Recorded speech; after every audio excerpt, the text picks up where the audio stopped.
தொட்டபெட்டா மலைச்சிகரத்திற்கு செல்லும் சாலையில் சுங்கச்சாவடி அமைப்பதற்கான இறுதிக்கட்ட பணிகள் நடைபெறுவதால் அங்கு சுற்றுலா பயணிகள் செல்வதற்கான தடை 4வது நாளாக நீட்டிக்கப்பட்டுள்ளது. கூடுதல் விவரங்களை செய்தியாளர் விஜயசுந்தரம் வழங்க கேட்கலாம். விஜயசுந்தரம், வணக்கம். இது குறித்தான முழு விவரங்கள். வணக்கம். இயற்கை எழில் கொஞ்சம் சர்வதேச சுற்றுலா ஸ்தலமாக திகழும் நீலகிரி மாவட்டம் உதகையில் அமைந்துள்ள புகழ்பெற்ற சுற்றுலா ஸ்தலமாகவும் தென்னிந்தியாவின் 2வது உயர்ந்த சிகரமான தொட்டபெட்டா மலை சிகரத்தில் அமைந்துள்ள தொலைநோக்கி காட்சி முனையை கண்டு ரசிக்க நாள்தோறும் ஏராளமான சுற்றுலா பயணிகள் வந்து சென்றுட்டு இருக்காங்க.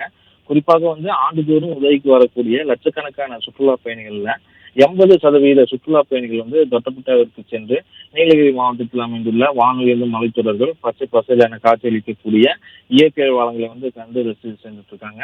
இந்த நிலையில நுழைவு கட்டணம் மற்றும் சோதனை சாவடி அமைப்பதற்கான இறுதிக்கட்ட பணிகள் நடைபெற்று வருவதால கடந்த 3 நாட்களை தொடர்ந்து நாளையும் தொட்டபெட்டா மலை சிகரத்திற்கு செல்வதற்கு தடை விதிக்கப்பட்டுள்ளதாக வனத்துறை மூலம் தற்போது தகவலானது வெளியாகிருக்கு.